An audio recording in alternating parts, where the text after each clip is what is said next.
नमस्कार प्रिय विद्यार्थियों, शेखावाटी मिशन इंडिया टीम के द्वारा आप सभी का स्वागत है। माध्यमिक परीक्षा बोर्ड 2021 मॉडल प्रश्न पत्र 1 की चर्चा करें, विषय हिंदी की। आज हम विषय हिंदी लेकर आए हैं। हिंदी विषय का पार्ट 1 आपके सामने लेकर आए हैं, कक्षा 10 का हिंदी विषय हल करने से पहले विद्यार्थियों आपसे अनुरोध है कि आप हमारे यूट्यूब चैनल पर पहली बार आए हैं तो हमारे बेल आइकन दबाकर यूट्यूब चैनल को सब्सक्राइब ज़रूर कर ले ताकि सभी विषयों के मॉडल पेपर का सॉल्यूशन आपको प्राप्त हो सके। यहाँ ध्यान दीजिए, डिस्क्रिप्शन में एक लिंक दिया गया है हमारे टेलीग्राम चैनल का, उससे यहाँ पर आप मॉडल पेपर की पीडीएफ भी प्राप्त कर सकते हैं। तो स्टार्ट करते हैं। कक्षा 10 विषय हिंदी का मॉडल प्रश्न पत्र 1 शेखावाटी मिशन इंडिया टीम के द्वारा। देखिए विद्यार्थियों, यहाँ पर आपको बता दें, खंड ए की चर्चा करें। निम्नलिखित प्रश्न संख्या 1 में निम्नलिखित प्रश्नों में से दिए गए सही विकल्प का चयन कर उत्तर पुस्तिका में लिखना है। प्रत्येक प्रश्न 1 अंक का।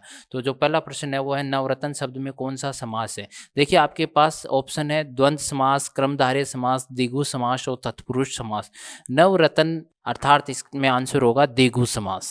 अगला प्रश्न है, नीलकंठ शब्द में कौन सा समास है। नीलकंठ शब्द की बात करें तो ऑप्शन में दे रखा तत्पुरुष समास, बहुब्री समास, अव्ययभाव समास और द्विगु समास। तो स्पष्ट नीला जिसका कंठ, नीलकंठ बहुब्री समास है। प्रश्न संख्या 3 की चर्चा करते हैं। जिस समास में दोनों पद प्रधान होते हैं उसे कहते हैं। जो समास जिसमें दोनों पद प्रधान होते हैं वो द्विगु समास का उदाहरण होता है, सामान्यतः उसे द्विगु समास कहा जाता है। ऑप्शन है द्विगु समास, तत्पुरुष समास, क्रमधारय समास और द्वंद्व समास। तो इसका आंसर होगा द्विगु समास। पथभ्रष्ट में कौन सा समास है। तो यहाँ पर ऑप्शन है अवयवी भाव, तत्पुरुष, द्विगु और बहुब्री। तो यहाँ पे स्पष्ट है पथभ्रष्ट शब्द में समास कौन सा है, तत्पुरुष समास है। अगला प्रश्न 5 करते हैं। वर्तनी की दृष्टि से अशु शब्द है लघुतम, कनिष्ठ, अन्वेषण और श्रृंगार। तो यहाँ देखिए ये जो श्रृंगार शब्द है ये अशुद्ध है वर्तनी की दृष्टि से। श्रृंगार एक ही आता है। वर्तनी की दृष्टि से शुद्ध शब्द है आशीर्वाद। ऑप्शन ए जो है आशीर्वाद, ब पूजनीय, से त्योहार, द श्रेष्ठ। तो इसका आंसर होगा आशीर्वाद। शुद्ध शब्द आशीर्वाद है, तीनों गलत हैं।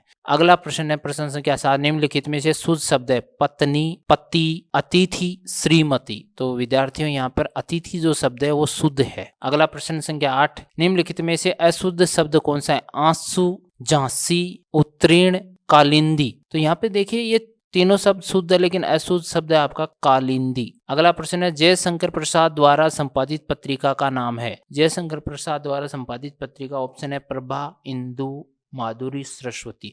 तो अपन को पता है कि इंदु जो है जयशंकर प्रसाद द्वारा रचित पत्रिका का नाम है इंदु। ईर्ष्या की बेटी का नाम है निंदा, घृणा, पीड़ा, कामना। निंदा जो है ईर्ष्या की बेटी को माना गया है। इस प्रकार से प्रश्न संख्या 1 पूरा होता है। अब प्रश्न संख्या 2 से 8 तक के प्रश्न हैं जो 1-1 अंक के हैं, उनकी चर्चा करते हैं।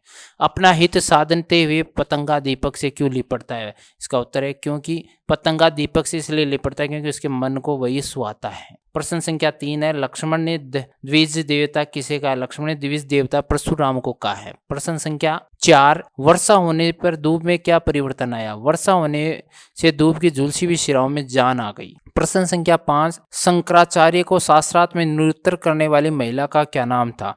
मंडन मिश्र की पत्नी भारती थी। मंडन मिश्र की पत्नी भारती ने शंकराचार्य को शास्त्रार्थ में निरुत्तर कर दिया था। प्रश्न संख्या 6, कन्याकुमारी भारत के किस राज्य में स्थित है। कन्याकुमारी भारत के तमिलनाडु में स्थित है। ध्यान दीजिए विद्यार्थियों। प्रश्न संख्या 7 की चर्चा करते हैं। दिल बैठ जाना मुहावरे का अर्थ है हिम्मत न रहना या निराश होना। 10वीं कक्षा में अंक कम आने पर उसका दिल बैठ गया। उदाहरण के लिए वाक्य में प्रयोग किया है। वाक्य में प्रयोग देख सकते हैं। अंधों में काना राजा लोकोक्ति का अर्थ लिखिए। अंधों में काना राजा यानी गुणहीन में थोड़े गुण वाला भी श्रेष्ठ होता है।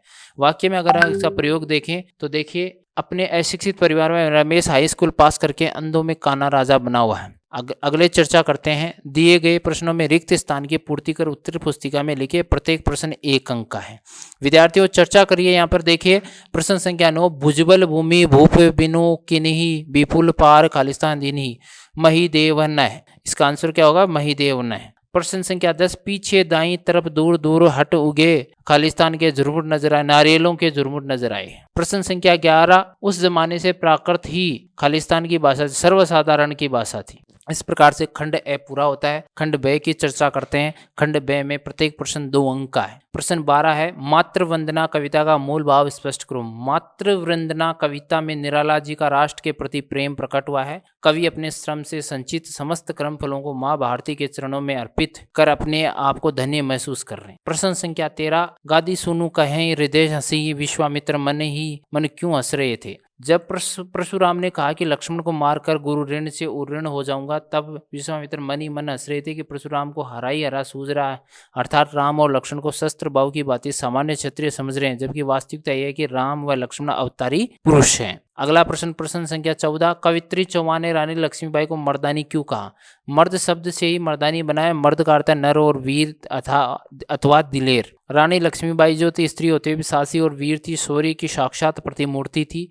उसने युद्ध में दुश्मन सैनिकों के ही नहीं बड़े बड़े अंग्रेज अधिकारियों के दांत भी खट्टे कर दिए थे, जिससे उनकी वीरता, शौर्य और पराक्रम को प्रकट करने के लिए कवित्री ने मर्दानी कहा है। प्रश्न 15, ईर्ष्यालु मनुष्य का सबसे बड़ा पुरस्कार क्या है। निंदा के बाणों से अपने प्रतिद्वंदी को भेद कर हंसने में एक आनंद और ईर्ष्यालु मनुष्य का सबसे बड़ा पुरस्कार है। प्रश्न 16, कन्याकुमारी में किन किन सागरों का संगम है। विद्यार्थियों, कन्याकुमारी में अरब सागर, हिंद महासागर, बंगाल की खाड़ी, इन तीनों सागरों का संगम है। प्रश्न 17, हामिद के चरित्र की कोई 3 विशेषताएं लिखिए। ईदगाह खाने में बालक हामिद को मुख्य पात्र की भूमिका में चित्रित किया गया है।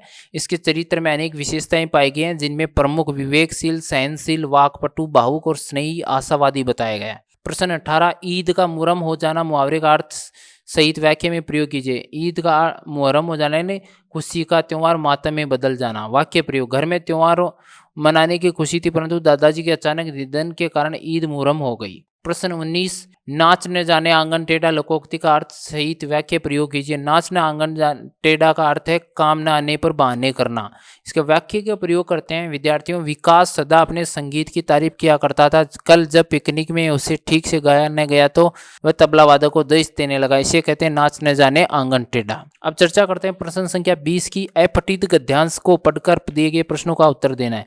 तो देखिए, अपठित गद्यांश है, फैली खेतों में 2 तलक मखमल कृषि कोमल हरियाली लिपटी, जिसमें रवि की किरणें चांदी की उजली जाली, तिनकों के हरे हरे तन पर हिल हरित रंग है रहा झलक, श्यामल भूतल पर झुका नभ की चीर निर्मल नील फलक। अब देखिए विद्यार्थियों, इससे संबंधित प्रश्न हल करना आपको। उपयुक्त काव्यांश का शीर्षक है ग्रामश्री। अब प्रश्न पर रेखांकित शब्द हिल हरित रंग है रहा झलक में निहित अलंकार, निहित अनुप्रास अलंकार है। प्रश्न 6 है, इसमें उपयुक्त काव्यांश की मूल संवेदना क्या है। इस पद्यांश में ग्रामीण परिवेश में बसंत ऋतु के आगमन पर प्रकृति के सौंदर्य का मनोरम वर्णन किया गया है। प्रश्न संख्या 20 का अथवा देखते हैं। कितना प्रमाणिक था उसका दुख लड़की को दान में देते वक्त, जैसे वही उसकी अंतिम पूंजी हो। लड़की अभी सयानी नहीं थी, अभी इतनी भोली सरल थी कि उसे सुख का आभास तो होता था कि लेकिन दुख बांचना नहीं आता था। इस गद्यांश से संबंधित प्रश्न हल करने हैं। तो उपयुक्त गद्यांश का अर्थ शीर्षक क्या है, कन्यादान। माँ ने अपनी पुत्री को अंतिम पूंजी क्यों कहा, क्योंकि बेटी माँ के सबसे ज्यादा लगाव रखती है एवं माँ को लग रहा था कि जैसे बेटी के रूप में उसके जीवन की एकमात्र अंतिम पूंजी है। लेखक ने ऐसा क्यों किया कि उसे दुख बांचना नहीं आता है। वह भोली लड़की थी, इसलिए विवाहित जीवन की मधुर कविता को स्पष्ट रूप से देख पा रही थी। कवि का भाव है कि लड़की विवाहित जीवन के सुखमय पक्ष का तो थोड़ा बहुत ज्ञान रखती थी, लेकिन उसमें आने वाली कठिनाइयों और जिम्मेदारियों से वह अपरिचित थी। तो विद्यार्थियों, चर्चा करते हैं निबंधात्मक प्रश्नों की। निबंधात्मक प्रश्न है आपके, लक्ष्मण परशुराम संवाद प्रसंग का सार अपने शब्दों में लिखिए। विद्यार्थियों, जो पाठ्य पुस्तक में संकलित है लक्ष्मण परशुराम संवाद, उसके आधार पर आप अपने गुरुजन की सहायता लेकर स्वयं भी लिख सकते हैं। इसका देखते हैं। प्रबोध कविता के कला और भाव की संक्षिप्त विवेचना कीजिए। कला पक्ष की चर्चा करते हैं। जयशंकर प्रसाद की प्रबोध कविता छायावादी शैली की है। इसमें कवि ने प्रकृति के प्रत्येक उपादान को रूपक एवं मानवीकरण अलंकार के द्वारा ईश्वर का व्यक्त स्वरूप बताया। खड़ी बोली हिंदी में रचित इस कविता की भाषा संस्कृत निष्ठ तत्सम शब्द युक्त जो भावाभिव्यक्ति का सुंदर उदाहरण है। इसमें अलंकारों का सहज ही प्रयोग हुआ है। लयात्मकता, सरसता और मौलिकता की दृष्टि से ये कविता उत्तम कोटि की है। भाव पक्ष, प्रस्तुत कविता में कवि जयशंकर प्रसाद ने ईश्वर के प्रति आस्था प्रकट की है। कवि ने ईश्वर को सर्वव्यापक, सर्वशक्तिमान, संपूर्ण सृष्टि का सृजक और रक्षक बताया है और उसके सौंदर्य प्रेम युक्त स्वरूप को संसार पर दया रखने वाला बताया। अंत में ईश्वर को सभी मनोरथ पूर्ण करने वाला बताकर अपनी आस्था और विश्वास प्रकट किया। भक्ति, आस्था और विश्वास की दृष्टि से कविता का भाव पक्ष बेजोड़ है। प्रश्न संख्या 22 की चर्चा करते हैं। ईश्वर तूने न गई मेरे मन से रचना का मूल भाव अपने शब्दों में लिखना है। विद्यार्थियों ध्यान दीजिए, राष्ट्रीय सांस्कृतिक काव्य धारा के प्रमुख जो कवि लेखक रामधारी सिंह दिनकर द्वारा लिखित निबंध ईर्ष्या तू न गई मेरे मन से, जो उनकी अर्धनारीश्वर रचना से लिया गया है। इस निबंध में मानव मन की भयात्मक बुराई ईर्ष्या के बारे में बताया। भावात्मक जो बुराई है, लेखक ने ईर्ष्यालु व्यक्ति के मनोविज्ञान का विचारपूर्ण विवेचन किया है। ईर्ष्यालु व्यक्ति को अपने पास की वस्तुओं के उपभोग का आनंद नहीं आता है। वह दूसरों की वस्तुओं को देखता है, यह देखकर जलता है कि ये वस्तुएं मेरे पास क्यों नहीं है। ईर्ष्यालु व्यक्ति महान मनुष्य के गुणों के कारण उनकी निंदा करता है। वह सोचता है कि निंदा करने से वह मित्रों की नजर से गिर जाएगा, उसको वह स्थान अनायास ही प्राप्त हो जाएगा, किंतु ऐसा नहीं होता है।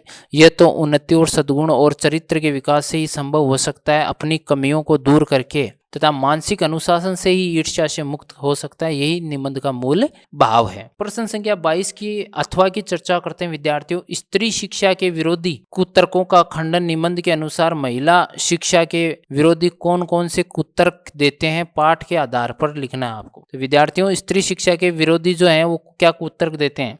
प्राचीन समय में स्त्रियों को शिक्षा देने का चलन नहीं था। यदि होता तो संस्कृत नाटकों में उन्हें अपढ़ों की भाषा प्राकृत में नहीं बुलवाया गया होता। इतिहास पुराण आदि में स्त्री की शिक्षा की नियमबद्ध प्रणाली अवश्य लिखी जाती है। दूसरा जो है, स्त्रियों को पढ़ाने से अनर्थ होते हैं। शकुंतला द्वारा दुष्यंत के प्रति कटुवचन कहा जाना उसके शिक्षित होने का ही दुष्परिणाम था। शकुंतला और सीता द्वारा दुष्यंत और राम को भेजे गए कटुतापूर्ण संदेशों का कारण उनका पढ़ा लिखा होना ही था। इस कारण से कुछ कुतर्क दिए जाते हैं। प्रश्न संख्या 23, निम्नलिखित साहित्यकारों का जीवन और कृतित्व परिचय दीजिए। सूरदास और प्रेमचंद। सबसे पहले हम चर्चा करते हैं सूरदास जी की। सूरदास का जीवन परिचय की चर्चा करते हैं।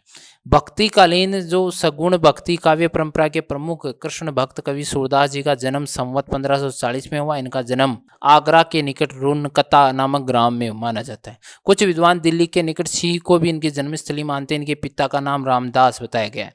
वार्ता साहित्य भक्तमाल के आधार पर ये सारस्वत ब्राह्मण कहे जाते हैं, परंतु साहित्य लहरी के एक पद के अनुसार ये पृथ्वीराज के अमात्य और राज कवि चंद्र बरदाई के वंशज ब्रह्म भट्ट मालूम होते हैं। ये जन्मांध थे, परंतु विद्वानों में इस विषय में मतभेद है। मथुरा के गऊ घाट पर ये गुरु वल्लभाचार्य से दीक्षित होने के पश्चात इनकी भक्ति दास्य भाव से साख्य भाव में परिणित हो गई। सूरदास अष्टछाप कवियों के में प्रमुख स्थान रखते हैं।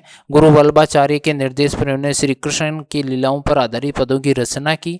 सूरदास ने ब्रज भाषा का प्रयोग किया है। इनके पूर्ववर्ती किसी भी कवि की भाषा न तो इतनी साहित्यिक थी और न ही सौंदर्यपूर्ण थी। इन्हें हिंदी साहित्य में वात्सल्य सम्राट के रूप में जाना जाता है। सूरदास की 3 रचनाएं प्रमुख मिलती हैं, सूर सागर, सूर सारावली और साहित्य लहरी। इसमें सूर सागर अत्युत्तम श्रेष्ठ और प्रमाणिक रचना है। अब चर्चा करते हैं मुंशी प्रेमचंद जी की। प्रेमचंद का जीवन और साहित्य परिचय की चर्चा करते हैं। प्रेमचंद का जीवन परिचय। हिंदी जगत में कलम के सिपाही के नाम से मशहूर मुंशी प्रेमचंद का जन्म 1880 में वाराणसी जिले में लम्ही गांव में हुआ। इनकी माता का नाम आनंदी देवी, पिता का नाम मुंशी अजब राय था, जो लम्ही में डाक मुंशी थे। इनका मूल नाम धनपत राय और उर्दू में नवाब राय के नाम से लेखन कार्य करते थे। सरकारी नौकरी से त्यागपत्र देने के पश्चात उन्होंने सारा जीवन जो है लेखन कार्य को समर्पित कर दिया। उपन्यास के क्षेत्र में उनके योगदान को देकर विख्यात उपन्यासकार शरत चंद्र चट्टोपाध्याय ने उन्हें उपन्यास सम्राट कहकर संबोधित किया। मुंशी प्रेमचंद का साहित्य परिचय की अगर हम चर्चा करते हैं तो देखिए विद्यार्थियों, मुंशी प्रेमचंद ने अपने साहित्य में किसानों, दलित, नारियों की वेदना, वर्ण व्यवस्था जैसी कुरीतियों का मार्मिक चित्रण किया है।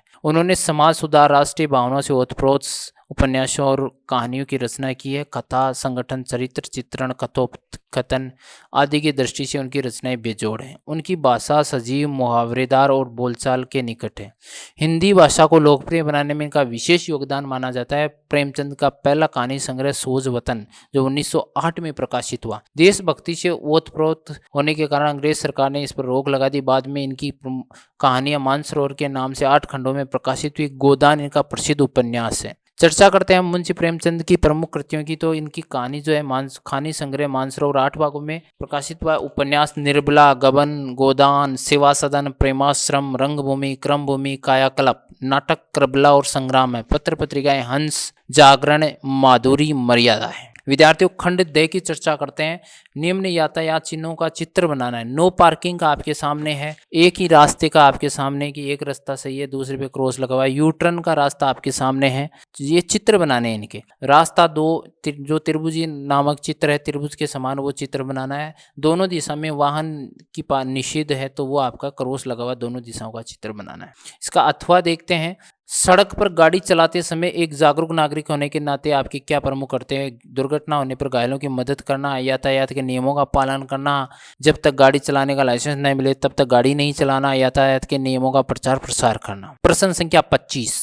स्वयं को प्रधानाचार्य राजकीय उच्च माध्यमिक विद्यालय सीकर मानते हुए अपने जिले के जिला शिक्षा अधिकारी मुख्यालय एक को पत्र लिखिए जिसमें विद्यालय में माध्यमिक शिक्षा बोर्ड का परीक्षा केंद्र खोलने का अनुरोध किया है। विद्यार्थी अपने शिक्षक की सहायता से आप स्वयं जो निर्धारित प्रारूप करवाया गया है उसके अंतर्गत आप स्वयं पत्र लिख सकते हैं। इसका अथवा भी देख लीजिए। विद्यार्थियों अपने आप को स्वयं को प्रधानाचार्य सुभाष राजकीय माध्यमिक विद्यालय फतेहपुर सीकर मानते हुए सचिव हिंदी ग्रंथ अकादमी जयपुर को नवीनतम पुस्तक सूची भेजने हेतु पत्र लिखना है। यानी एक विद्यार्थियों आपको इसमें प्रधानाचार्य मानकर हिंदी ग्रंथ अकादमी के सचिव को पत्र लिखना है। जो निर्धारित प्रारूप होता है उसके अंतर्गत आपको लिखना अपने शिक्षक की सहायता से।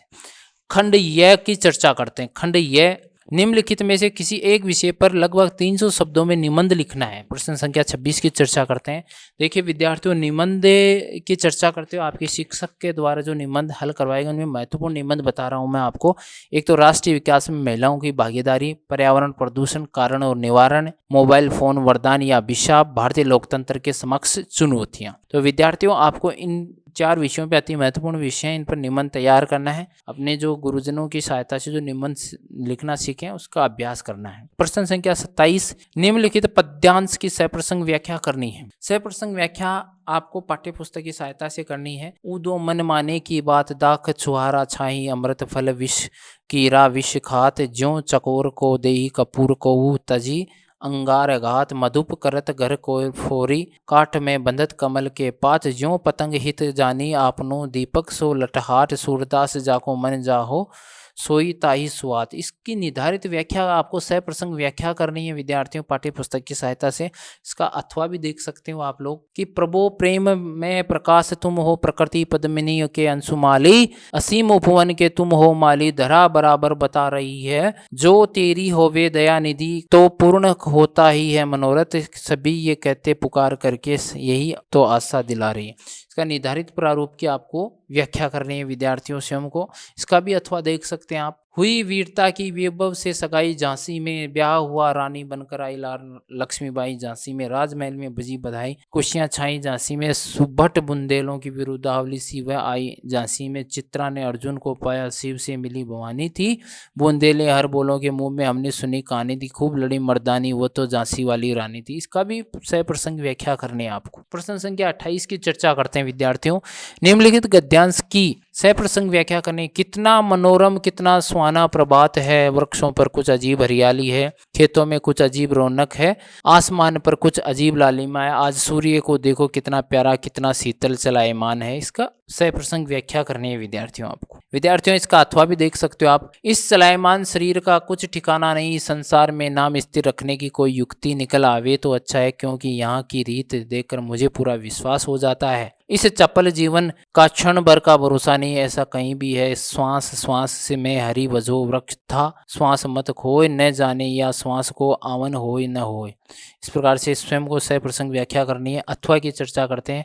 चिंता को लोग चिता कहते हैं, जिसे किसी प्रचंड चिंता ने पकड़ लिया उस बेचारे की जिंदगी खराब हो जाती है, किंतु ईर्ष्या शायद फिर चिंता से बदतर चीज है, क्योंकि वह मनुष्य के मौलिक गुणों को ही कुंठित बना डालती है। मृत्यु शायद फिर भी श्रेष्ठ है बनिस्पत इसके कि हमें अपने गुणों को कुंठित बनाकर जीना पड़े। चिंता दग्ध व्यक्ति समाज की दया का पात्र है, किंतु ईर्ष्या से जला भुना आदमी जहर की चलती फिरती गठरी के समान है, जो हर जगह वायु को दूषित करती फिरती है। इस गद्यांश की व्याख्या आपको स्वयं करनी है। तो विद्यार्थियों इस प्रकार से 28 प्रश्न जो है हिंदी विषय कक्षा 10 का मॉडल प्रश्न पत्र 1 का हल आपको करवाया गया है। जल्दी हमारी टीम अन्य विषयों के मॉडल प्रश्न पत्र अपलोड कर रही है, तो आप हमारे YouTube चैनल को बेल आइकन दबाकर सब्सक्राइब कर सकते हैं। धन्यवाद।